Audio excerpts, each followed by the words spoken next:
नमस्कार, आप देख रहे हैं बड़ा मुद्दा और आपके साथ मैं हूं कायनात अंसारी। एफसीआई पर महासंग्राम। दिल्ली की सीमाओं पर डेरा डालकर बैठे किसान आज देश भर में एफसीआई की नई खरीद व्यवस्था के विरोध में सड़क पर उतरे।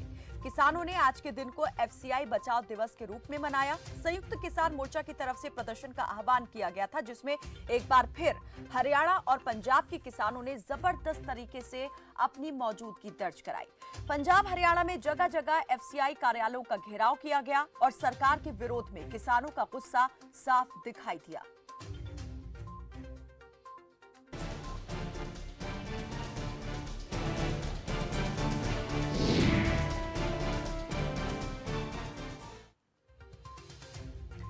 केंद्र सरकार के फैसले लगातार किसानों के विरोध की भेंट चढ़ रहे हैं। किसानों के हित को ध्यान में रखते हुए सरकार जिन फैसलों को लेने का दावा करती है, उन्हीं फैसलों का किसान ये कहकर विरोध कर रहे हैं कि वो किसान विरोधी हैं। अभी कृषि कानूनों को लेकर गतिरोध खत्म नहीं हुआ था कि सरकार की ओर से लिए गए एक और फैसले ने किसानों को आग बबूला कर दिया है। दरअसल 18 फरवरी को खाद्य और उपभोक्ता मामलों के मंत्रालय ने किसानों की अनाज की खरीद से जुड़ा एक बड़ा फैसला किया था, जिसकी जानकारी खुद खाद्य मंत्री पीयूष गोयल ने दी थी। खाद्य मंत्री पीयूष गोयल ने बताया था कि आने वाले खरीद सीजन से किसानों को उनकी उपज की बिक्री का पैसा अब सीधा उनके खाते में भेजा जाएगा। केंद्र की ओर से पंजाब और हरियाणा सरकार से कहा गया था कि इस रबी खरीद सीजन से ही किसानों को उनकी उपज की बिक्री का पैसा उनके खाते में भेजा जाए।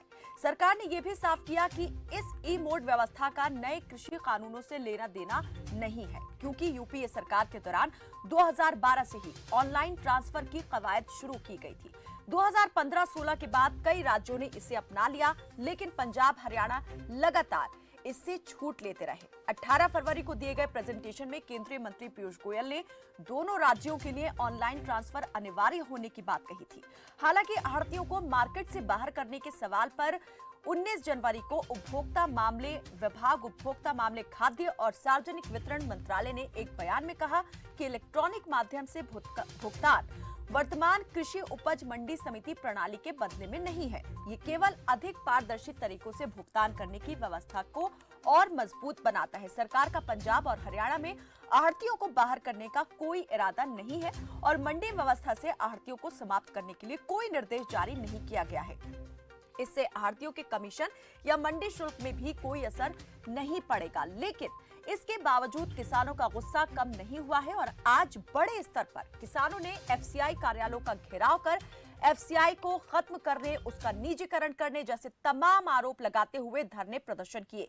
ये तस्वीरें बानगी है इस बात की कि कितना यहां पर गुस्सा किसानों के अंदर था और उस गुस्से को देखते हुए सुरक्षा व्यवस्था भी किस तरह से चाक चौबंद की गई थी। मोगा, संगरूर, फरीदकोट, होशियारपुर, मुक्तसर साहिब, बरनाला से सामने आई ये तस्वीरें साफ तौर पर दिखाती हैं कि किस तरह से आज इस फैसले के विरोध में किसान सड़कों पर उतरे। सिर्फ किसान ही नहीं, पुरुष किसान ही नहीं, बल्कि महिला किसान भी यहां पर कंधे से कंधा मिलाते हुए उनके साथ दिखाई दी और इस धरना प्रदर्शन में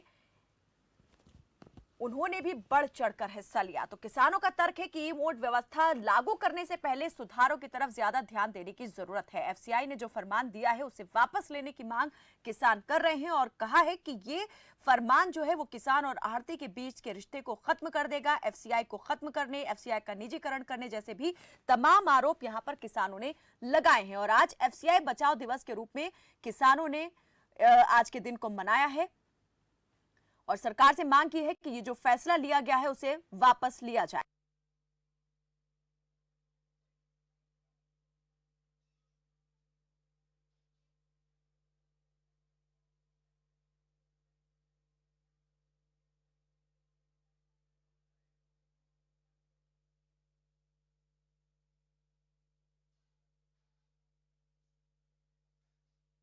किसान तमाम तरह के लगा रहे हैं, मांगे भी यहां पर उठाई गई हैं और आज बड़े स्तर पर यह धरना प्रदर्शन जो है एफसीआई कार्यालयों के बाहर किसानों का देखा गया। तो आखिर इतना गुस्सा क्यों है, क्यों खाते में सीधा पैसा भेजे जाने का विरोध कर रहे हैं, वो भी तब जब सरकार कह रही है कि इस फैसले से किसानों को फायदा पहुंचने वाला है। तो आज किसानों का क्या कुछ कहना था, क्या शिकायत है, आरोप है और क्या मांग है, इसकी ग्राउंड रिपोर्ट हमारे सहयोगियों ने ली है और इस वक्त हमारे साथ वो जुड़ भी चुके हैं ज्यादा और तमाम तर ताजा जानकारी देने के लिए अजय मेहता हमारे साथ जुड़े हैं फतेहाबाद से। अजय, मैं आपसे ये जानना चाहूंगी कि फतेहाबाद में आपने किस तरह से देखा, किसानों ने आज विरोध दर्ज कराया, क्या कहना था उनका, क्यों आखिर इस फैसले के विरोध में है? कायनात देखिए, जिस प्रकार से जो एफसीआई की तरफ से जो फरमान आया है, चाहे वो ई पेमेंट का है या फिर जिस प्रकार से ये प्रचारित भी किया जा रहा था कि जो एफसीआई के गोदाम हैं हरियाणा पंजाब के अंदर उनका निजीकरण किया जा रहा है और जो उनका जो गोदाम है और उनके जो तमाम कॉर्पोरेट कंपनीज को जो है लीज पे दिए जाने हैं, इसको लेकर के जो है आज जो किसान संगठनों ने आज पूरे प्रदेश के अंदर जो है इस प्रकार से एक कार्यक्रम का आयोजन किया था जिसमें सभी एफसीआई गोदामों के आगे धरना प्रदर्शन किया गया था। साथ ही जो है सरकार के विरोध में नारेबाजी की गई। किसानों और संगठनों का ये कहना था सरकार लगातार जो है किसानों के खिलाफ जो फैसले ले रही है, और चाहे वो कृषि कानूनों की बात हो चाहे अब एफसीआई की बात हो, इसको लेकर के जो है किसान जो है पहले से लामबंद चले आ रहे हैं। अब किसानों का विरुद्ध एक और नया फैसला लेकर के किसान जो सरकार है किसानों को और नाराज कर रही है। ऐसे में जो सरकार को तुरंत जो एक सकारात्मक पहल करते हुए जो ऐसे फैसलों को वापस लिया जाना चाहिए। काफी देर तक जो है सुबह 11 बजे का शुरू हुआ धरना प्रदर्शन 5 बजे तक चला। लगभग वहां पर सैकड़ों की संख्या के अंदर जो प्रदर्शनकारी मौजूद रहे और एक स्वर के अंदर उन्होंने सरकार से ये मांग की कि जो फैसले लगातार सौंपे जा रहे हैं उन्हें वापस लिया जाए, उन्हें किसी के मतलब मंजूर नहीं किया जाएगा।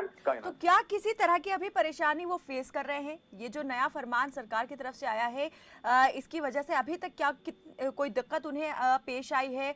और अगर नहीं आई है तो फिर विरोध क्यों कर रहे हैं? सीधा पैसा आना तो सरकार की तरफ से ये जो दिया गया है आदेश, ये तो अच्छी बात है, उन्हें वेट नहीं करना पड़ेगा अपने ही पैसे के लिए, किसी के ऊपर निर्भर नहीं रहना पड़ेगा।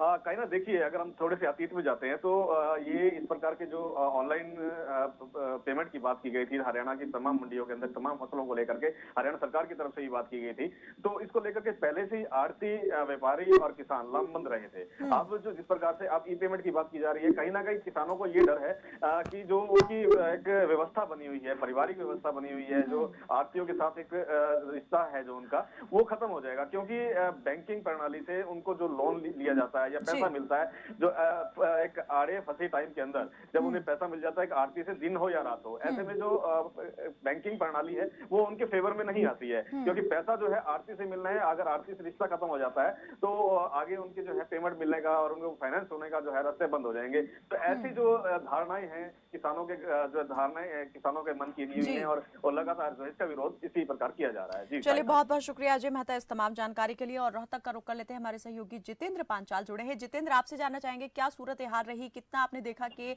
विरोध के स्वर जो है प्रबल दिखाई दिए?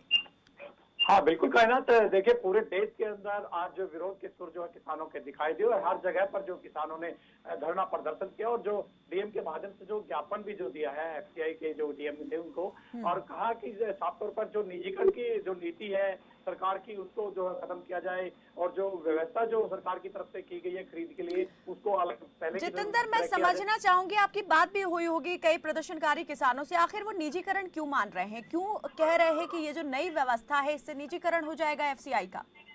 देखिए जिस तरह से अब मंडी की जो व्यवस्था की गई है, कहीं न कहीं जो एमएसपी को लेकर के जो बात कही जा रही थी किसानों की, लेकिन मंडी में हालांकि गेहूं अब की बार आ भी रहा है, सरसों भी आ रही है, लेकिन कहीं न कहीं किसानों को डर है कि अभी कुछ समय के लिए एमएसपी की जो बात की जा रही थी या जो मंडी में जो गेहूं आ रही है उसकी बात की जा रही थी कि पैसा जो मंडियों के बाहर जरूर मिल रहा है लेकिन कुछ दिन के लिए मिल रहा है। उसके बाद जो है जिस तरह से उन्होंने रिलायंस का उदाहरण भी दिया, क्योंकि बीएसएनएल जैसी कंपनियां थी वो पहले जो अपने हरियाणा में या पंजाब में जहां भी थी, लेकिन अब जो है वो कंपनियां बिल्कुल खत्म हो गई धरातल से। इसी तरह उनको भी डर है कि कहीं न कहीं जिस तरह बीएसएनएल खत्म हो गया उसी तरह से कहीं न कहीं जो मंडियां हैं वो भी समाप्त हो जाएंगी और जो एफसीआई के गोदाम है जो वो निजी हाथों में चले जाएंगे, जिससे जो किसान को काफी नुकसान होगा। ये डर कहीं न कहीं किसानों को सता रहा है। उसी को लेकर के एकजुट होकर के किसान जो है, चाहे एफसीआई की बात हो, गोदामों की या अलग से मंडी की बात हो, एमएसपी के लेकर बात हो, तो किसान कहीं न कहीं डरा हुआ हो और इन चीजों को लेकर के सख्त जो कानून जो सरकार ने बनाए हैं उनका पूर्ण रूप से विरोध कर रहा है। वो चाहता है कि आखिर जो पहले की व्यवस्था जो आड़तियों के साथ किसानों की बनी हुई थी वो व्यवस्था कायम रहे, ताकि हमें किसी तरह की दिक्कत ना हो। आड़तियों का और किसानों का जो एक मिलन था वो कहीं न कहीं बरकरार रहे, ये किसान चाहते हैं। जी चलिए, बहुत शुक्रिया जितेंद्र इस तमाम जानकारी के लिए। और पंजाब के संगरूर से टोनी शर्मा हमारे साथ जुड़े हैं। टोनी, आपसे जानना चाहेंगे कि आखिर किसानों का क्या कहना था इस नए फरमान के बारे में, नई व्यवस्था के बारे में, क्यों इसे अपने खिलाफ मानते हैं किसान? कायनात, अगर आज की बात करें, जो किसानों ने धरना प्रदर्शन किया एफसीआई ऑफिस के बिल्कुल सामने, टेंट लगाकर प्रदर्शन किया गया और इस प्रदर्शन में महिलाएं भी मौजूद थी। और किसानों का यह कहना था कि ये जो हमें आड़ती हैं, आड़तियों से इतनी मदद मिलती है, अब तक आधी रात को ये हमको जरूरत है, तो आड़ती हमारी पूरी मदद करते हैं। अगर ये सीधी अदायगी हो जाएगी तो हम मदद मांगने किसके पास जाएंगे जी। और उन्होंने ये भी कहा कि कुछ किसान, कुछ परसेंट किसान जो ठेके पर लेकर खेती करते हैं, अगर सीधी अदायगी हो जाएगी तो सीधा चेक मालिक के खाते में जाएगा, मालिक फिर हमको देगा। हो सकता है मालिक 1 महीना लेट दे, 2 महीना लेट दे, 4 महीना लेट दे, इसलिए उनको परेशानी का सामना करना पड़ सकता है। इसी को देखते हुए उन्होंने कहा कि हमें सीधी अदायगी नहीं चाहिए, जैसे अदायगी पहले सरकार कह रही थी वैसे ही चाहिए, ताकि हमको आसानी रहे। जी कायनात। तो कितना आपने देखा कि गुस्सा था किसानों के अंदर सरकार के इस नए आदेश के प्रति, क्योंकि ये व्यवस्था पहले भी थी लेकिन पहले इतनी ज्यादा प्रतिबद्धता नहीं थी। लेकिन इस बार जिस तरह से जो मंत्रालय है उसने साफ कर दिया कि हरियाणा और पंजाब जो है वो भी सुनिश्चित करें कि इस बार ये व्यवस्था लागू होनी चाहिए, सीधा खाते में ही पेमेंट करवाना सुनिश्चित की जाए। इस फैसले को लेकर कितना ज्यादा गुस्सा था? अगर गुस्से की बात करें तो किसान गुस्से में बहुत है, प्रदर्शन जोरदार रहा, बड़ी संख्या में किसान मौजूद थे, महिलाएं मौजूद थी। और किसानों का कहना था कि हम ये नहीं चाहते कि सीधी अदायगी की जाए, उससे कहीं ना कहीं हमको नुकसान है। जो लोग ठेके पर जमीन लेकर खेती करते हैं उनको ज्यादा नुकसान है, इसलिए हम चाहते हैं कि अदायगी पहले वाले तरीके से ही हो, ताकि हमें कोई परेशानी ना आ सके। और उन्होंने आड़तियों की खास बात की, उन्होंने कहा कि जो आड़तियों से हमारा प्रेम प्यार है वो बना रहेगा, लेकिन अगर ऐसी बात हो जाती है, हो सकता है आड़ती हमसे टूट जाए, लेकिन हमारी मदद कौन करेगा आधी रात को, या मान लो कोई पैसे की जरूरत है तो हम किसके पास जाएंगे। इसीलिए उन्होंने कहा कि सीधी अदायगी नहीं चाहिए, जो पहले सिस्टम चल रहा है उसी के हिसाब से काम होना चाहिए। जी कायनात। बहुत शुक्रिया टोनी इस तमाम जानकारी के लिए। और फरीदकोट से केसी त्यागी हमारे सहयोगी हमारे साथ जुड़ गए हैं। त्यागी जी, आपसे भी मैं यही केसी संजय, माफ कीजिएगा, केसी संजय हमारे साथ जुड़े हैं। संजय, जरा बताएं कि आखिर जो पुरानी व्यवस्था थी वो इतनी ज्यादा क्यों किसानों को कह रहे हैं कि वो उनके लिए सही है, फायदेमंद है, और नई व्यवस्था को इतना खतरनाक क्यों मान रहे हैं? क्या ये सिर्फ एक अजम्पशन पर लेकर के चल रहे हैं कि आगे नुकसान हो सकता है, जो आड़तियों से रिश्ता है वो खराब हो जाएगा और इसीलिए विरोध कर रहे हैं, या वाकई में उनको नुकसान इससे दिख रहा है और होना शुरू हो गया है? हाँ बिल्कुल कायनात जी, ये जो आड़तियों और किसानों का जो प्रेम प्यार है उसमें ये काफी बरसों से ये जो फसल की सीधी अदायगी का जोर दे रही है सेंट्रल सरकार, उसके पूरा वो खिलाफ है। क्योंकि वो कहते हैं आधी रात को भी अगर कोई काम की जरूरत पड़ती है, पैसे की जरूरत पड़ती है, तो हम आड़तियों के पास जाएंगे। अगर अब सीधी अदायगी होगी तो हम किसके पास जाएंगे? हो सकता है वो सीधी, ज्यादातर तो पंजाब में खेती ठेके पे होती है, उसको उनको ये भी फिक्र है कि ठेके का जो खेत का जो मालिक है उसके खाते में पैसा जाएगा, वो आएगा कि नहीं आएगा, मिलेगा कब मिलेगा, इस करके भी ये इनको थोड़ा सा लग रहा है कि ये काम गलत है। तो विरोध आज किस तरह से दर्ज कराया किसानों ने, और आगे की रणनीति क्या रहेगी? क्योंकि अगर मांग नहीं मानी जाती है तो फिर अगला कदम क्या होगा? देखिए कायनात जी, पंजाब के जो किसान हैं वो संघर्षी हैं। उनका कहना भी यही है कि हम हमारे जो हक है संघर्ष के तहत ही लेंगे, ठीक है। और उनको ये डर बना हुआ है अंदर से ये सीधी अदायगी का जो है वो कहीं ना कहीं उनको डर है कि एफसीआई का जो डिपार्टमेंट है वो खत्म करने जा रही है गवर्नमेंट। क्यों मानते हैं ये खत्म हो जाएगा इस नई व्यवस्था से, जबकि एफसीआई जो है वो यहाँ पर सीधा डायरेक्ट भुगतान करने वाली है किसानों के खाते में? इसका निजीकरण से किस तरह से वो देख रहे हैं कि ताल्लुक है?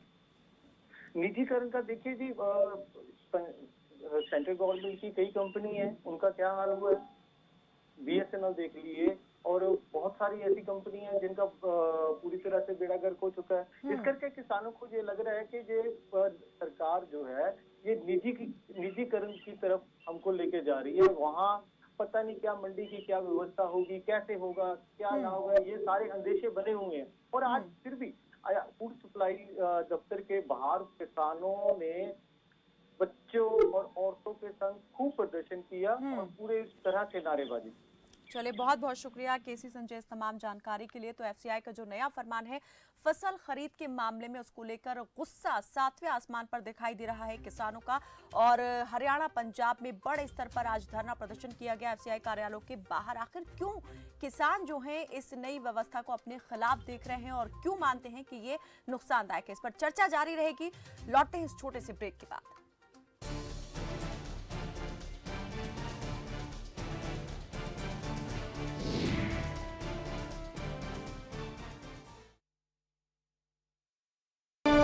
ਸਰਕਾਰੀ ਸਕੀਮਾਂ ਨੂੰ ਸੁਚਾਰੂ ਢੰਗ ਨਾਲ ਲਾਗੂ ਕਰਨ ਵਿੱਚ ਸਹਾਇਤਾ ਦੇਣ ਲਈ ਸਾਬਕਾ ਫੌਜੀਆਂ ਨੂੰ ਲਗਾਇਆ ਗਾਰਡੀਅਨਸ ਆਫ ਗਵਰਨੈਂਸ। 4 ਵਰਿਆਂ ਤੋਂ ਫੌਜੀਆਂ ਦਾ ਮਾਣ ਕਰਦੀ ਪੰਜਾਬ ਸਰਕਾਰ।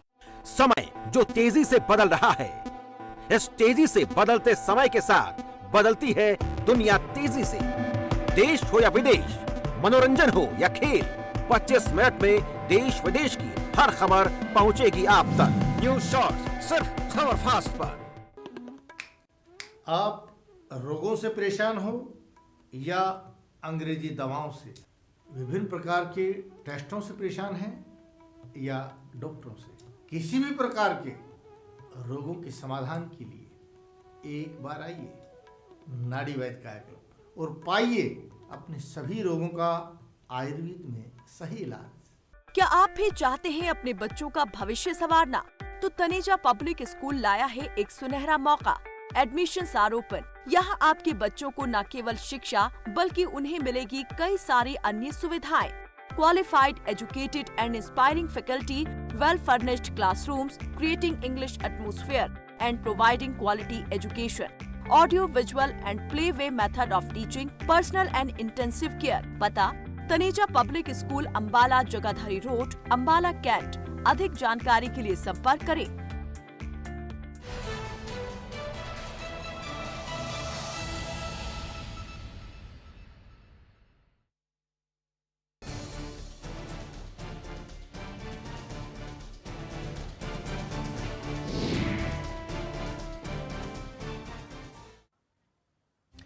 ब्रेक के बाद एक बार फिर से स्वागत है आपका। और आज हम बात कर रहे हैं एफसीआई कार्यालयों के बाहर हुए धरना प्रदर्शन की। आखिर क्यों इतने गुस्से में है किसान, क्यों इस नए फरमान को वो मानते हैं कि इससे होगा उनको बड़ा नुकसान। इस पर बातचीत करने के लिए हमारे साथ कई मेहमान जुड़ चुके हैं।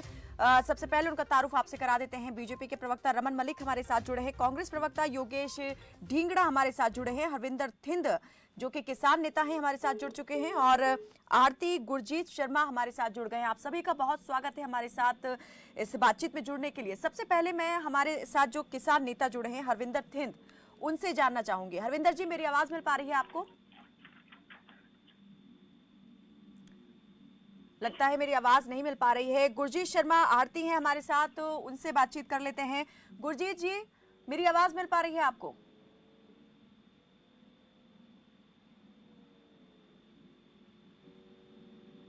लगता है हमारे साथ जो मेहमान जुड़े हैं उनसे हमारा संपर्क अभी नहीं हो पा रहा है। हरविंदर थिंद जो कि किसान नेता हैं, उनसे संपर्क जुड़ चुका है हमारा। हरविंदर जी, मैं ये आपसे जानना चाह रही हूँ कि आखिर विरोध क्यों हो रहा है, किसका फायदा किसका नुकसान आप देख रहे हैं इसमें, अगर सीधा खाते में अदायगी हो रही है? देखिए, मैंने तो सबको नमस्कार। और जैसा कि आप बता रहे हैं कि किसका फायदा, अगर फायदे नुकसान की बात करें तो इसमें देश का नुकसान है, और खास करके किसान वर्ग का इसमें बहुत बड़ा नुकसान हो जाएगा कि अगर किसान में अदायगी होगी तो ये मात्रा फायदा जो है वो शायद सरकार को भी नहीं होगा। और अगर किसान की बात करें तो देखिए, किसान को आपातकाल में कभी इमरजेंसी में जब पैसा चाहिए होता है तो हमारे पास कोई ऐसा सोर्स नहीं है कि जिससे हम पैसा दे सकें।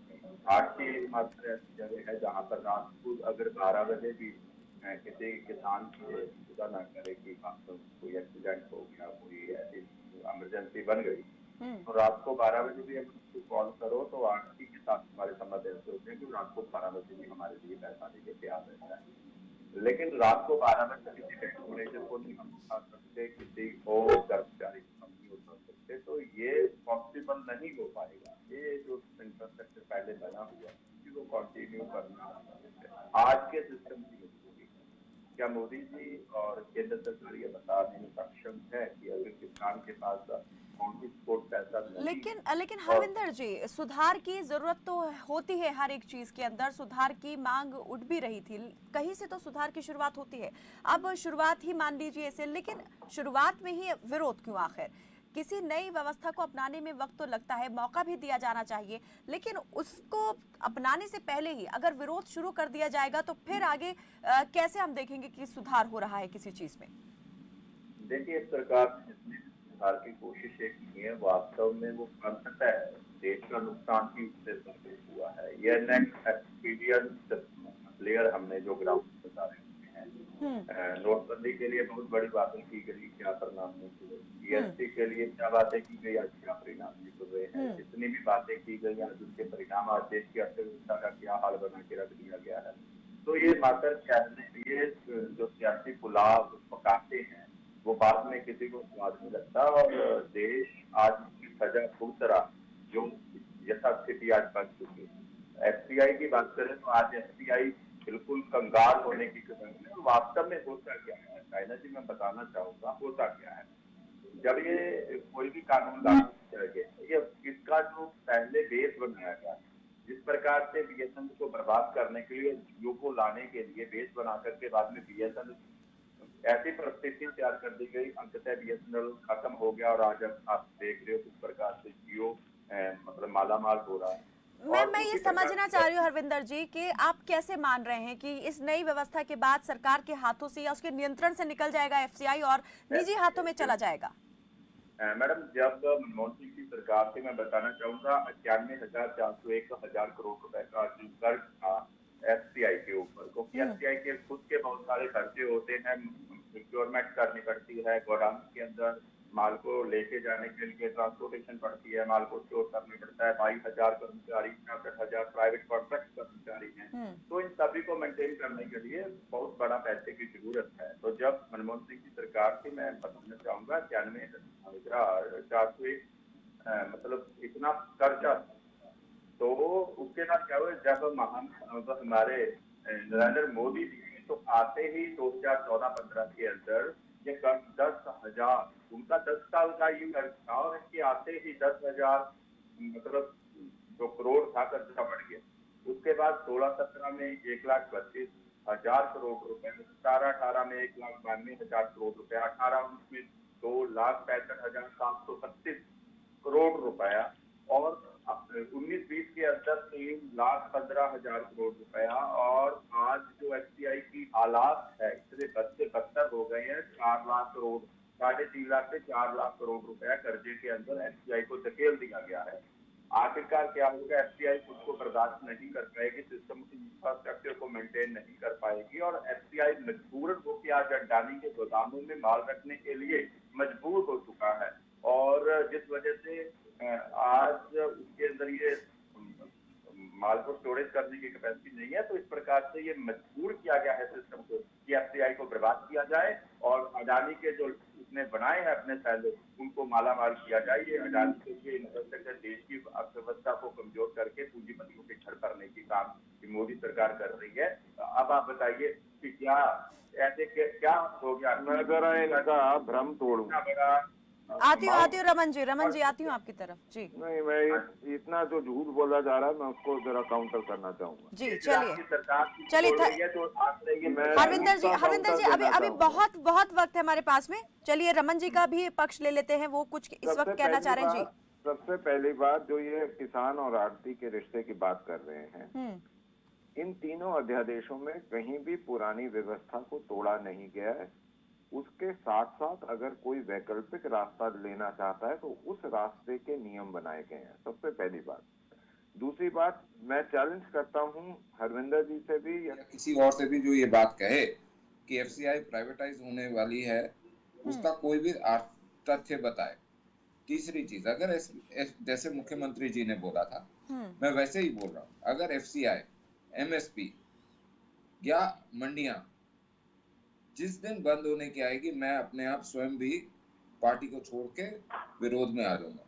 तीसरी चीज, मैं आपको स्पष्ट रूप से बताना चाहता हूं कि ये जो मंडियों में आड़तियों से पैसा लिया जाता है किसान के द्वारा, ये सारा का सारा सिस्टम एक पर्सनल बिलीफ का है। ये कोई बाध्य नहीं है आड़ती किसान को पैसा देने के लिए, और जब किसान को आड़ती पैसा देता है तो 24% तक ब्याज लेता है। तो ये आपकी एक पर्सनल अंडरस्टैंडिंग है। कल को रमन जी, कायनात आप मैं कह रहे हैं आपसे कि 24% तक ब्याज देता है, लेकिन इस हाल में भी आखिर क्यों किसान आड़ती पर भरोसा कर रहा है? क्यों उसे सरकार की बात पर विश्वास नहीं? मेरे को अपना वक्तव्य जी, पूरा करने जी, दीजिए। जी। जहां तक एफसीआई की बात है, एफसीआई एक ऐसा मैकेनिज्म है जिसके माध्यम से डिस्ट्रीब्यूशन ऑफ फूड ग्रेन्स जो है वो करा जाता है, और वो है राइट टू फूड के अंतर्गत, और जिसके अंदर हमने एक देश एक राशन कार्ड की व्यवस्था बनाई। तो ये कभी भी एफसीआई एमएसपी खरीद मंडी कभी खत्म नहीं होनी। अब एक और बात इन्होंने बोली अदानी को सेलॉस देने की। हरविंदर जी, क्या आपको याद है कि पहला सेलॉस हरियाणा में कहाँ खुला था? कैथल में। किसकी कॉन्स्टिट्यूएंसी में, किसके नेतृत्व में? रणदीप सिंह सुरजेवाला और भूपेंद्र सिंह हुड्डा। तो आप मेरे को ये बताइए कि उस समय क्या था, और ये करार जो एफसीआई के साथ अदानी का हुआ, ये हुआ इन कांग्रेस के राज में। तब आप क्यों नहीं बोले? अब मैं एक और चीज आपको बताता हूं जिसके ऊपर मेरा सवाल है आज, कि आप ये बोलते हैं कि सरकार जो है वो प्राइवेटाइजेशन कर रही है। एक तो उसके कोई आपके पास प्रूफ नहीं है, लेकिन मैं आपसे ये पूछता हूं कि जो सरकार ने देश के 80-85 करोड़ गरीब लोगों को खाना देना है, वो तो अपनी मंडियों से ही खरीद के देगी ना। वो एफसीआई के माध्यम से डिस्ट्रीब्यूट होगा, वो पीडीएस सिस्टम के माध्यम से डिस्ट्रीब्यूट होगा, जिसमें ट्रांसपेरेंसी आई। तो अब आप मेरे को ये समझाइए कि क्या देश के गरीब को ये सरकार भूखा छोड़ देगी? नहीं छोड़ सकती। तो आप ये समझाइए, हम ये जो आरोप लगाए जा रहे हो बार बार कि प्राइवेटाइज कर रहे हैं, ये कर रहे हैं, आप कब तक मनगढ़ंत कहानियां बनाते रहोगे? जमीन खा जाएंगे, जबकि लॉ ये कहता है कि जमीन के ऊपर कोई आदेश नहीं आ सकता किसान की। तो आप ये झूठ क्यों भ्रमित फैलाते हो? चलिए, कांग्रेस के प्रवक्ता भी जुड़े हैं और हमारे साथ आरती भी जुड़े हैं। मैं चाहूंगी कांग्रेस प्रवक्ता की तरफ जाने से पहले मैं जो आरती हमारे साथ जुड़े हैं गुरजीत शर्मा, उनसे उनका पक्ष ले लूं। गुरजीत जी, आप किस तरह से इसको देख पा रहे हैं? आप मानते हैं ये फैसला जो है बिल्कुल सही है और इससे किसी को कोई नुकसान नहीं होने वाला है, और ये जो विरोध किया जा रहा है ये उन अंदेशों को देखकर किया जा रहा है जो सही साबित नहीं भी हो सकते हैं? ਜਿਹੜਾ ਵਿਰੋਧ ਹੋ ਰਿਹਾ ਜੀ, ਇਹ ਬਿਲਕੁਲ ਸਹੀ ਹੈਗਾ। ਅਖਬਾਰਾਂ ਦੇ ਵਿੱਚ ਰੋਜ਼ ਖਬਰਾਂ ਆਉਂਦੀਆਂ ਐਫਸੀਆਈ ਨੂੰ ਵੇਚ ਰਹੇ ਨੇ। ਅੱਜ ਤੱਕ ਵੀ ਸਰਕਾਰੀ ਅਧਿਕਾਰੀ ਨੇ ਕਿਸੇ ਨੇ ਇਹਨਾਂ ਨੇ ਪ੍ਰੋਪਰ ਆ ਕੇ ਆਪਦਾ ਖੰਡਨ नहीं किया। अरे मैं प्रवक्ता हूँ पार्टी का सर, मैं बोल रहा हूँ नहीं बेच रहे। बाकायदा नहीं आया। गुरजीत जी, रमन जी अभी उन्होंने कहा अगर इस तरह की बात होती है, बेच दिया जाता है, एफसीआई निजी हाथों में चली जाती है, वो खुद पार्टी छोड़ के आपके खेमे में आ जाएंगे, विरोध करने के लिए खड़े हो जाएंगे। पार्टी का अधिकृत प्रवक्ता हूं मैं, आपको अधिकृत तौर पे बोल रहा हूं, ना एफसीआई को बंद करा जा रहा है या प्राइवेटाइज करा जा रहा है, ना किसी मंडी को बंद करा जाएगा, ना एमएसपी को बंद करा जाएगा। ये मैं आधिकारिक रूप से आपको अब थिन जाती हूँ आपकी तरफ हरविंदर जी। ਕਿਸੇ ਨਾਲ ਕੋਈ ਆਰਗੂਮੈਂਟ ਨਹੀਂ ਕਰ ਸਕਦੇ ਜੀ, ਬਿਲਕੁਲ ਵੀ ਇਹ ਫੇਲ ਗਵਰਨਮੈਂਟ ਹੈਗੀ। ਐਫਸੀਆਈ ਨੂੰ ਵੇਚਣ ਦੇ ਤੁਲੇ ਹੋਏ ਨੇ, ਆੜਤੀਆਂ ਨੂੰ ਪਰੇਸ਼ਾਨ ਕਰੀ ਜਾਂਦੇ ਨੇ, ਜ਼ਿਮੀਂਦਾਰਾਂ ਨੂੰ ਪਰੇਸ਼ਾਨ ਕਰੀ ਜਾਂਦੇ ਨੇ, ਇਹਨਾਂ ਦਾ ਰਸਤਾ ਖਰਾਬ ਕਰੀ ਜਾਂਦੇ ਨੇ। ਅਜੇ ਤੱਕ ਕੋਈ ਬਾਰਦਾਨਾ ਨਹੀਂ ਮੰਡੀ 'ਚ ਆਇਆ। ਕਰਨਾਲ ਕਣਕ ਆਈ ਸੀ ਕੱਲ, ਉਹਨਾਂ ਬਿਲਕੁਲ ਉੱਥੇ ਹੜਤਾਲ ਕਰਕੇ ਜ਼ਿਮੀਂਦਾਰ ਨੇ ਮਾਰਕੀਟ ਕਮੇਟੀ ਦੇ ਬਾਹਰ ਦੇ ਵਿੱਚ ਢੇਰੀ ਡਾਤੀ। ਇਹ ਰੋ ਕੱਲ ਪਰਚੇਜ ਹੋਈ ਹੈ, ਟੋਕਨ ਸਿਸਟਮ ਫੇਰ ਕਰੀ ਜਾਂਦੇ ਨੇ ਸਾਰਾ। ਇਹ ਕੱਲ ਅੱਜ ਸਾਡੀ ਆੜਤੀਆਂ ਦੀ ਕਰਨਾਲ ਦੇ ਵਿੱਚ ਮੀਟਿੰਗ। चलिए जवाब मैं इसका भी दे सकता हूँ। चलिए, हरविंदर जी कुछ कहना चाह रहे थे। हरविंदर जी, मैं पूछना चाहूंगा बीजेपी के प्रवक्ता से कि कृपया ये बताने का कष्ट तो कर दीजिए ना कि पिछले 2014 से लेके 2020 तक कर्ज कितना एफसीआई के ऊपर, ये कर्ज क्यों आया? अच्छा सवाल है, मैं देता हूँ जवाब। देखिए, ऐसा है कि 2010 से लेकर 2021 तक की अगर आप गणनाएं करें तो देश के अंदर कृषि योग्य भूमि जो है वो 2.25% के करीब कम हुई। लेकिन अगर वहीं आप सर मेरा जवाब सुन लीजिए, दिक्कत ये होती है कि तथ्यों के साथ जवाब किसान नेता सुनना नहीं चाहते। मैं आज आपको एक चैलेंज करके पूछता हूं कि जब कृषि योग्य भूमि कम हो और खरीद बढ़ जाए, पैसा बढ़ जाए, तो ये जो डिस्ट्रीब्यूशन सिस्टम है इसको कहीं ना कहीं से तो आप फंड करेंगे ना। ये जो बढ़ी हुई कीमतें आपको मिल रही हैं, ये कैसे मिल रही हैं? जमीन घट रही है, उपज आपकी बराबर चल रही है और खरीद बढ़ जाती है, पैसे बढ़ जाते हैं, वो कहां से आते हैं? वो कहीं ना कहीं तो होगा। FCI is for public good. It is a public good thing. It is not for profit. Profit के लिए नहीं बनी है FCI। तो इसको समझिए कि कितना आपका गेहूं खरीदी जाती थी 2013-14 में और आज कितनी खरीदी जाती है, कितना जीरी खरीदी जाती थी, आज कितनी खरीदी जाती है। चलिए हरविंदर जी इस जवाब से आप कितने संतुष्ट हैं, इस पर क्या कहना चाहेंगे? और कांग्रेस के प्रवक्ता से भी मैं उनका पक्ष लूंगी, लेकिन एक छोटे से ब्रेक के लिए यहाँ पर हमें रुकना पड़ रहा है। बातचीत हमारी लगातार जारी है कि आखिर FCI के फैसले का विरोध क्यों, आखिर ये आशंका क्यों कि FCI जो है वो निजी हाथों में जाने वाली है, सरकार इसे खत्म करने का षड्यंत्र रच रही है। लौटते हैं इस छोटे से ब्रेक के बाद।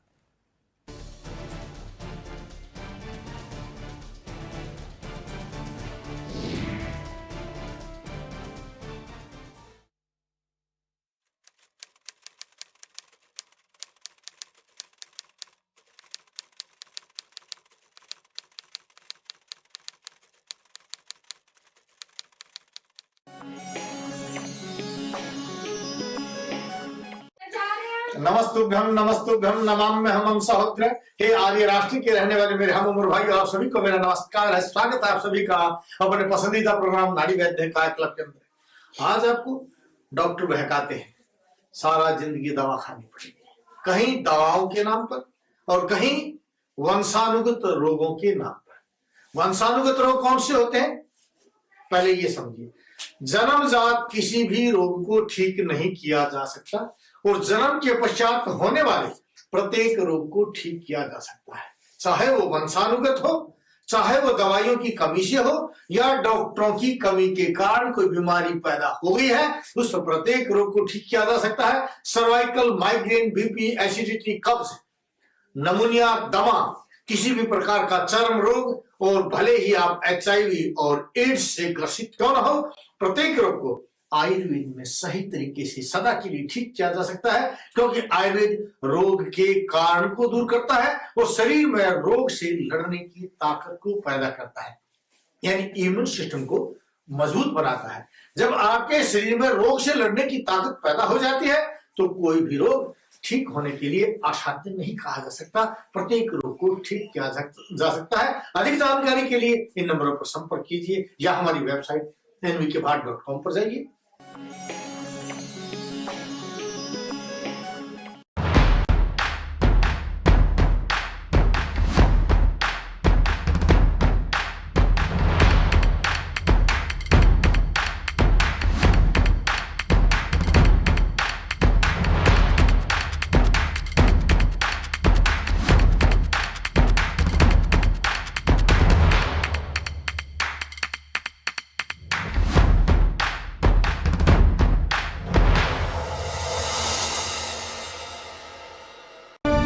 ਮਹਾਰਾਜਾ ਭੁਪਿੰਦਰ ਸਿੰਘ ਪੰਜਾਬ ਸਪੋਰਟਸ ਯੂਨੀਵਰਸਿਟੀ ਦੀ ਪਟਿਆਲਾ ਵਿਖੇ ਕੀਤੀ ਸਥਾਪਨਾ। 4 ਵਰ੍ਹਿਆਂ ਤੋਂ ਨਸ਼ਿਆਂ ਤੋਂ ਦੂਰ ਕਰਨ ਲਈ ਖੇਡਾਂ ਨੂੰ ਪ੍ਰਫੁੱਲਤ ਕਰਦੀ ਪੰਜਾਬ ਸਰਕਾਰ।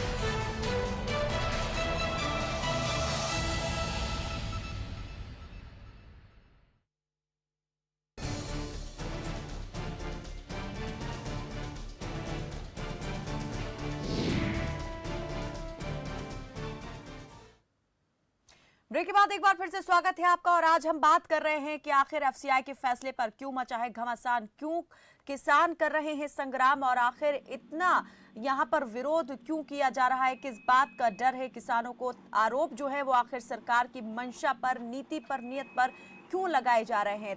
सभी मेहमान हमारे साथ जुड़े हुए हैं और ब्रेक पर जाने से पहले यहाँ पर बीजेपी प्रवक्ता ने जो है अपना पक्ष रखा था और किसान नेता हमारे साथ जुड़े हुए हैं हरविंदर थिंद जी। मैं आपसे ये जानना चाह रही हूँ कि उस बात से आप कितना सहमत हैं जो अभी यहाँ पर रमन मलिक जी ने कहा।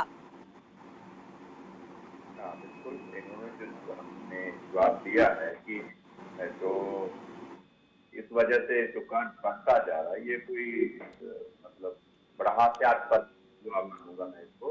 अब वास्तविकता ये है कि सरकार की जिम्मेवारी बनती है कि एफसीआई के लिए तनख्वाह फ्रीज करे, और लगातार उस पैसे को कम किया जा रहा है, जिस वजह से एफसीआई इतना मजबूर हो गया कि उसको कैश क्रेडिट से पैसा लेना पड़ रहा है, उसको बॉन्ड से पैसा लेना पड़ रहा है, उसको शॉर्ट टर्म लोन लेने पड़ते हैं, एनएसएस से बहुत मोटा कर्ज इसको लेना पड़ा है। लगभग मैं बताना चाहूंगा 2 लाख करोड़ रुपए का कर्जा मात्र एनएसएस से लिया है एफसीआई।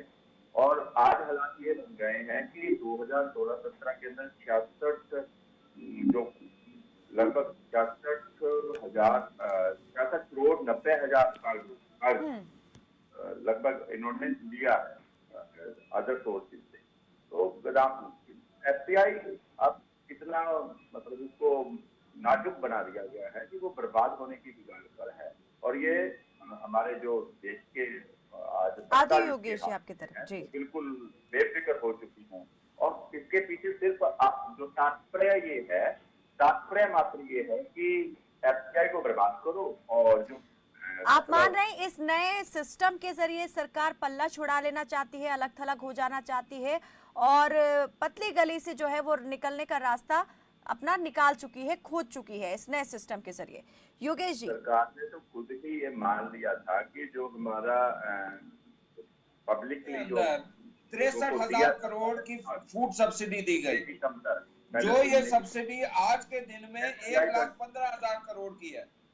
रमन जी 63,000 से बढ़ के 1,15,000, और जो उसमें लॉस हो रहा था, जो लोन अवेलेबल करी थी एफसीआई ने 2010 में वो 45,000 करोड़ थी, तो जो 45,000 करोड़ का आउटस्टैंडिंग है। रमन जी लूंगी आपका पक्ष भी लूंगी, बिल्कुल लूंगी, मैं बिल्कुल लूंगी आपके जवाब पर जो उन्होंने सवाल वापस दागा है, वापस मैं आपका जवाब लूंगी। योगेश जी कायनात जी, क्या विपक्ष ने ये जो राहें हैं वो साफ की थी, आगे का रास्ता दिखाया था? अभी थोड़ी देर पहले रमन मलिक जी ने इस बात का जिक्र भी किया कि किस तरह से शुरुआत कहां से हुई, किस सरकार के कार्यकाल में हुई और कौन थे इसको बढ़ावा देने वाले। मैं उसका जवाब देता हूं। बीजेपी के नेता अपनी बात तथ्यों से परे करते हैं। जब इनसे चर्चा की जाती है तो ये कहते हैं यदि ऐसा नहीं हुआ तो हम पार्टी छोड़ देंगे। जो वायदे 2014 में बीजेपी नेताओं ने किए, 2019 में चुनाव में दोबारा किए, क्या वो पूरे किए?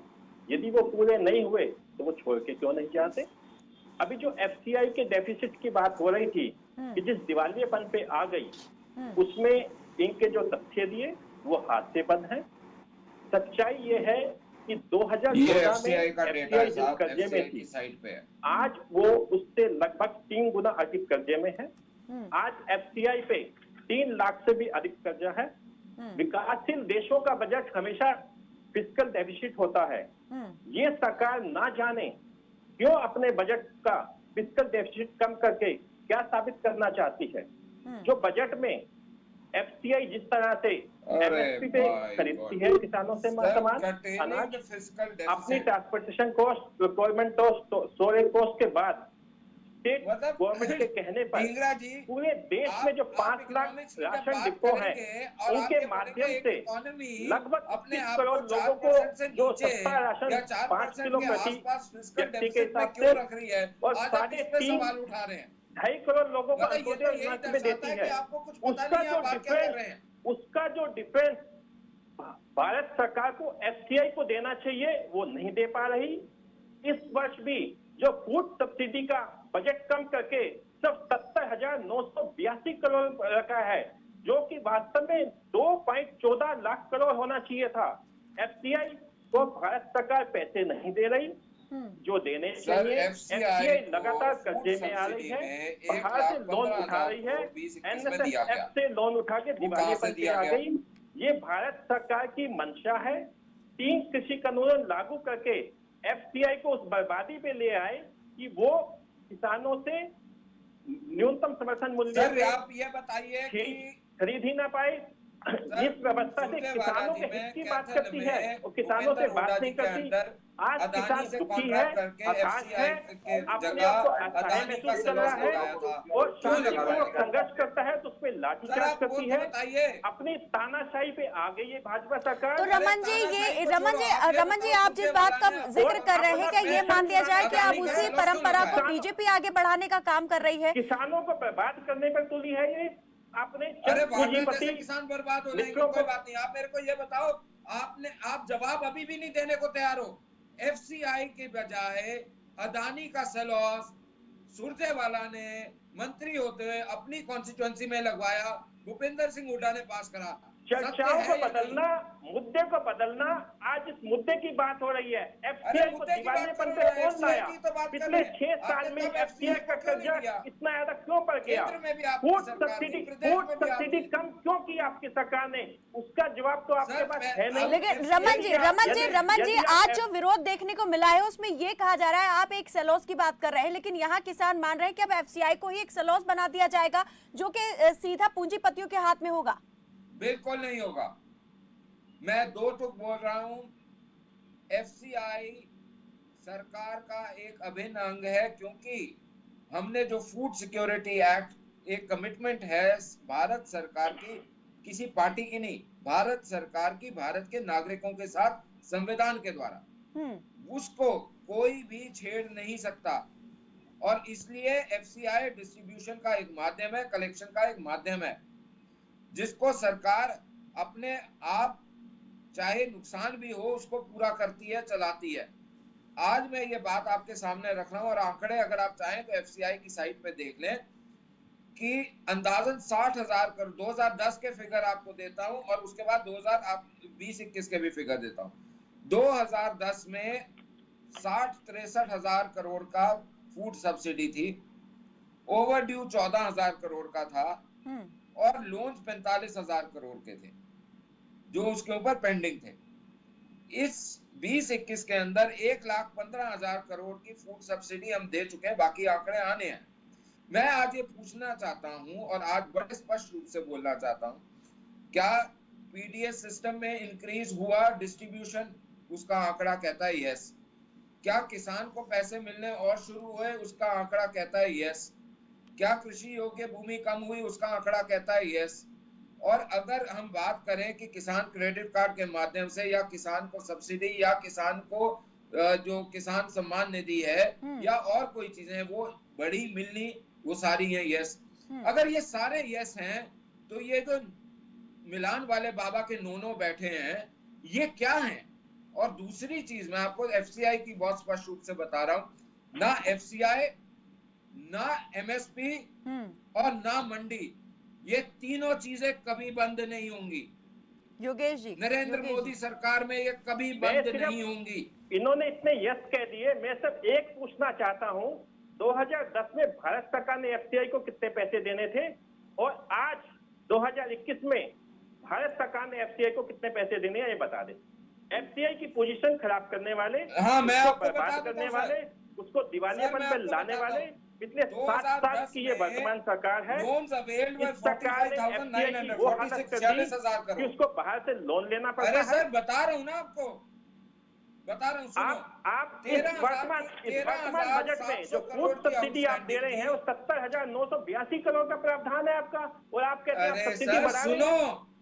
आप तथ्यों को जांच ले रमन जी। ये आपके भारत सरकार की बात कर रहा हूँ मैं, किसी पार्टी विशेष की बात नहीं कर रहा। भारत सरकार ने वर्तमान बजट में 70,982 करोड़ का प्रावधान रखा है फूड सब्सिडी का।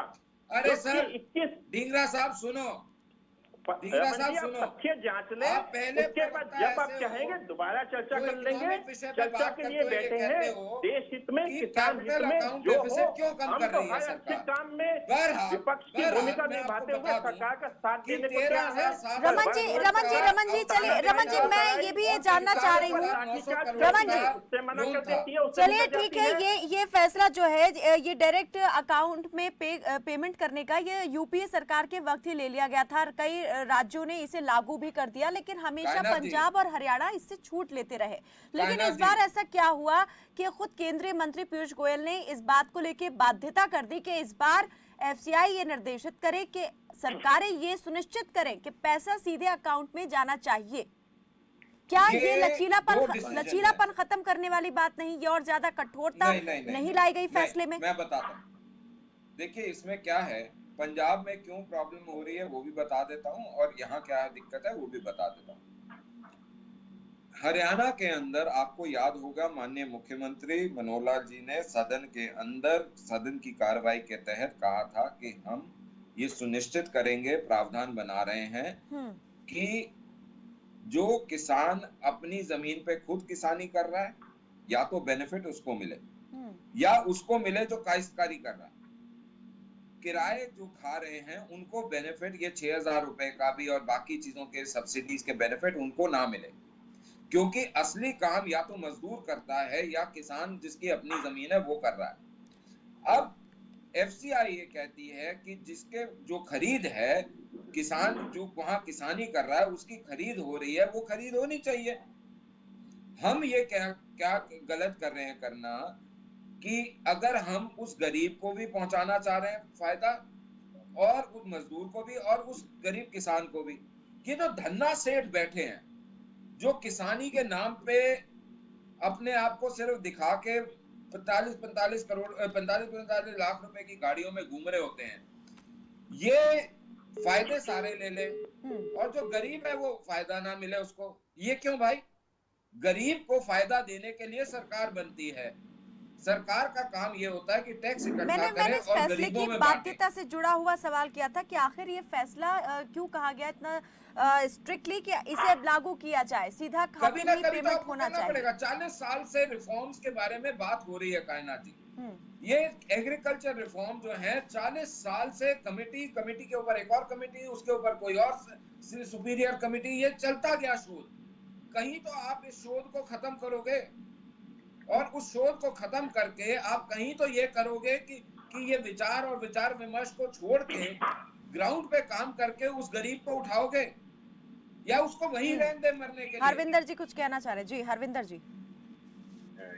आती योगेश जी। मैं रमन जी से पूछना चाहूंगा कि एफसीआई का कर्ज जितना भारी भरकम उसके ऊपर हो गया, और भारत सरकार की जिम्मेवारी बनती थी कि उसको रिलीज करने के लिए उनको जो अमाउंट है वो रिलीज करना चाहिए था, बहुत बड़े स्तर के ऊपर वो किया कि नहीं, क्या कदम उठाए सरकार ने ये एफसीआई कर्जे से उबर सके 4 लाख। और दूसरा इन्होंने कहा धन्ना सेठ वाली बात, ये मैं इनसे पूछना चाहूंगा कि ठीक है आप आड़तियों को कह रहे हो बीच में से निकाल देते हैं, कृपया कौन निकाल रहा है सर?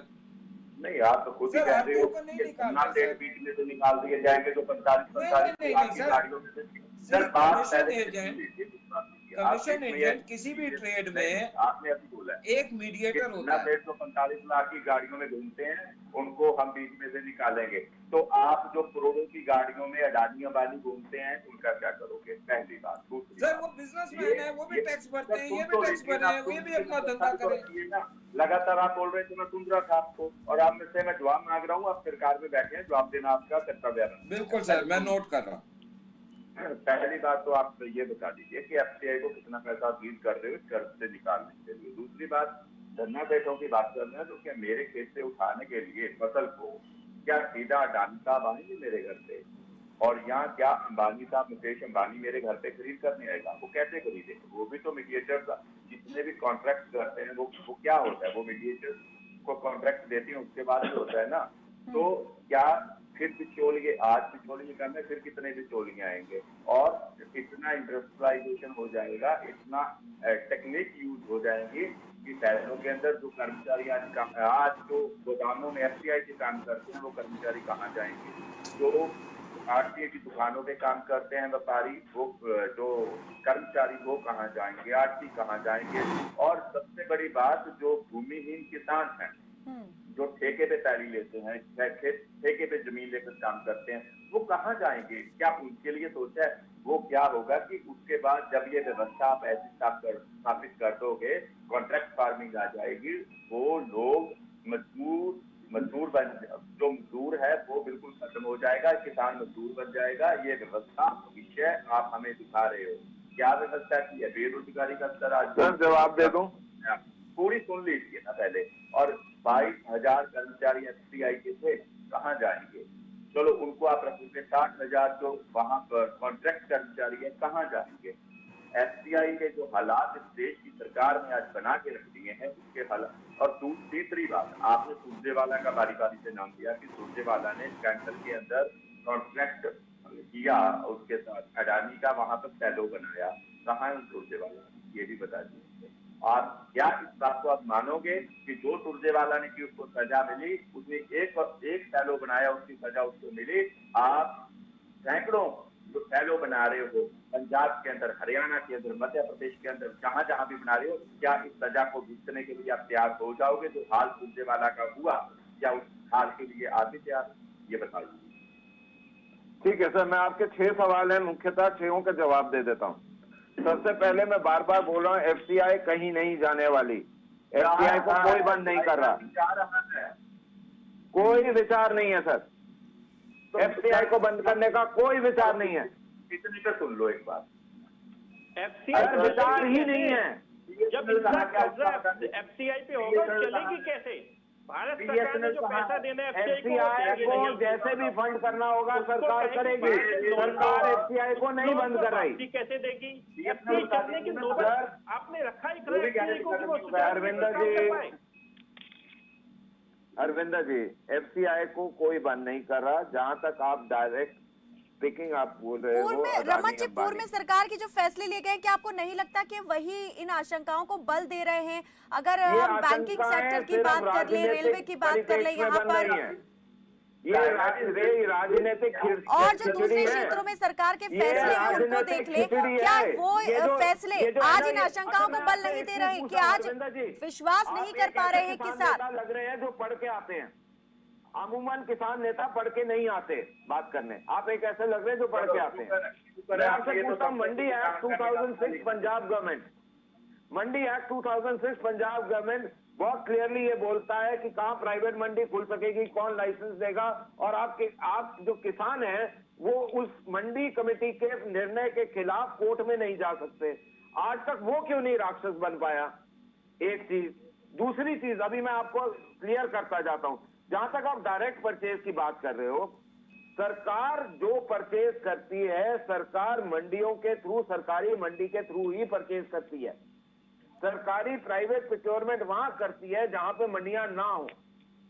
हमारे यहाँ पे मंडियां हैं, पंजाब में मंडियां हैं, वहां पे प्रोक्योर करती है, तो कोई डायरेक्ट प्रोक्योर। और जहां तक एजेंट की बात है, एजेंट अपना काम कर रहे हैं, वो बिजनेसमैन है, वो कोई किसान की तरह नहीं है, वो बिजनेसमैन है। हालांकि उसको श्रेणी में लाया जा रहा है, लेकिन वो किसान नहीं है, वो बिजनेसमैन है। अब आप आगे आ जाइए, बात करते हैं आप मजदूरों की। जहां तक मनोहर लाल जी हैं, उन्होंने ये बड़े स्पष्ट रूप से ये बोला कि जो किसान मजदूरी पे, पट्टे पे लेकर जमीन काम कर रहा है, उसके अधिकारों को भी सुनिश्चित करने के लिए सरकार वचनबद्ध है और कार्यक्रम बना के वो विधानसभा में लाएगी। ये चीज बोल चुके हैं। अब आप आ जाइए कॉन्ट्रैक्ट फार्मिंग पे। कॉन्ट्रैक्ट फार्मिंग हरियाणा और पंजाब में एनडीए एरा में से पहले से चालू है, प्रावधान पास हुए हैं। अब आप आ जाइए कॉन्ट्रैक्ट वाइज ये बताता हूं। हरविंदर जी, आती हूं आपके पास। योगेश जी भी बहुत देर से कहना चाह रहे हैं कुछ। एफसीआई का कॉन्ट्रैक्ट डेट उठा के देख लीजिए, ये नरेंद्र मोदी सरकार के अंतर्गत नहीं हुआ, ये योगेश जी जल्दी से, मैं चाहूंगी जल्दी आप अपनी बात रखें। अंतिम कुछ ही वक्त बचा है मेरे पास में, अंतिम क्षण। योगेश जी, बीजेपी के नेता जब मर्जी वायदे कर देते हैं, जनता को गुमराह करते हैं। आज जब किसान दुखी है, संघर्ष कर रहा है, उसकी आंखों में आंसू हैं, उसको एक कंधे की तलाश की, कोई उसका कंधा रख के उसकी बात को सुने, उसके जख्मों पे मरहम उसके कंधे पे तो बंदूक आप रख के चला रहे हैं साहब। हरविंदर जी जल्दी से अपनी बात रखिए। कुचले किसान की कंधे पे बंदूक रख के आप चला रहे हैं। हरविंदर जी जल्दी। बिल्कुल बिल्कुल, अगर कांग्रेस वाले हमारे कंधे पे रख के बंदूक चला रहे हैं तो आप ना चलाने दीजिए। तीनों काले कानून वापस ले लिए, बात खत्म। ये कानून काले नहीं है साहब, कानून काले नहीं है। कांग्रेस को दोष देना, नेहरू जी को दोष देना। अरविंदर जी, मैं एक प्रावधान में आपके साथ बात करने को तैयार हूँ। कायनाथ जी, आप अरेंज कराइए एक एक प्रावधान के ऊपर तीनों कानून के हम बैठते हैं, चाहे वो 10 घंटे चले। लेकिन आज जिस मुद्दे पर बात कर रहे हैं वो यही कहा गया है कि 3 कृषि कानूनों से बिल्कुल इतर है। गुरजीत शर्मा जी, अंतिम प्रतिक्रिया आपसे। रमन मलिक जी ने भी कहा कि आड़तियों को बाहर नहीं किया जा रहा। सरकार ने भी ये भरोसा दिलाया इस सिस्टम के आ जाने से आड़ती बाहर नहीं होंगे इस सिस्टम से। लेकिन क्या मान रहे हैं ये सिस्टम आड़तियों के लिए भी क्या बहुत ज्यादा खतरनाक साबित होने वाला है? किसान तो इसको लेकर विरोध कर ही रहे हैं। ਇਹਨਾਂ ਦੇ ਰੋਜ਼ ਦੇ ਨਵੇਂ ਬਿਆਨ ਹੁੰਦੇ ਆ ਜੀ। ਮੁੱਖ ਮੰਤਰੀ ਸਾਹਿਬ ਦਾ ਬਿਆਨ ਕਈ ਦਿਨ ਪਹਿਲਾਂ ਅਖਬਾਰਾਂ ਦੇ ਵਿੱਚ ਪੜ੍ਹਿਆ ਹੋਊ ਤੁਸੀਂ ਵੀ, ਅਸੀਂ ਆੜ੍ਹਤੀਆਂ ਨੂੰ ਕੋਈ ਦਾਮੀ ਨਹੀਂ ਦੇਵਾਂਗੇ। ਦੂਜੇ ਦਿਨ ਟੀਵੀ ਤੇ ਆ ਕੇ ਤਾਂ ਅਸੀਂ ਆੜ੍ਹਤੀਆਂ ਨੂੰ ਦਾਮੀ ਦੇਵਾਂਗੇ। ਇਹਨਾਂ ਦੀ ਕਿਸੇ ਗੱਲ ਦਾ ਕੋਈ ਯਕੀਨ ਨਹੀਂ ਹੈਗਾ ਜੀ। ਅਜੇ ਤੱਕ ਐਫਸੀਆਈ ਨੂੰ ਜਿਹੜਾ ਬੰਦ ਕਰਨ ਦਾ ਨੇ ਹੁਕਮ ਦੇ ਰੱਖਿਆ ਹੈਗਾ। ਐਫਸੀਆਈ ਕੋਲੇ ਅਜੇ ਤੱਕ ਬਾਰਦਾਨਾ ਨਹੀਂ ਆਇਆ ਜੀ। ਐਫਸੀਆਈ ਨੂੰ ਕੋਈ ਖਰੀਦਣ ਦਾ ਪ੍ਰਬੰਧ ਨਹੀਂ ਹੈ ਜੀ। ਆੜ੍ਹਤ ਨੂੰ ਬਰਬਾਦ ਕਰਨ ਦਾ, ਮਜ਼ਦੂਰਾਂ ਨੂੰ ਖਰਾਬ ਕਰਨ ਦਾ ਸਾਰਾ ਇਹਨਾਂ ਨੇ ਠੇਕਾ ਲੈ ਰੱਖਿਆ ਜੀ। ਇਹ ਸਾਰੀਆਂ ਗੱਲਾਂ ਇਹਨਾਂ ਦੀਆਂ ਫੋਕੀਆਂ ਆਈਆਂ। ਇਹਨਾਂ ਨੇ ਅੱਜ ਤੱਕ ਕੋਈ भी गल पे यानी अविश्वास की खाई यहाँ पर बहुत गहरी है और अभी विश्वास बहाली नहीं की गई है। लेकिन फैसला आने के बाद जो है सरकार अपना तर्क दे रही है और किसान और आड़ती जो है अपनी बात रख रहे हैं। बहुत बहुत शुक्रिया हमारे साथ इस तमाम बातचीत में आपका जुड़ने का। तो केंद्र के फैसले लगातार उसके लिए किसानों के विरोध का सबब बन रहे हैं। सरकार को उम्मीद थी कि सीधे खाते में फसल रकम अदायगी से किसानों को राहत होगी, लेकिन फैसला उसके लिए नई आफत खड़ी कर देगा, इसका अंदाजा शायद नीति निर्माताओं को नहीं था। देखने वाली बात यही रहेगी कि इस समस्या का समाधान सरकार कैसे निकालती है। फिलहाल के लिए मेरे साथ बस इतना ही। आप देखते रहे खबर फास्ट। नमस्कार।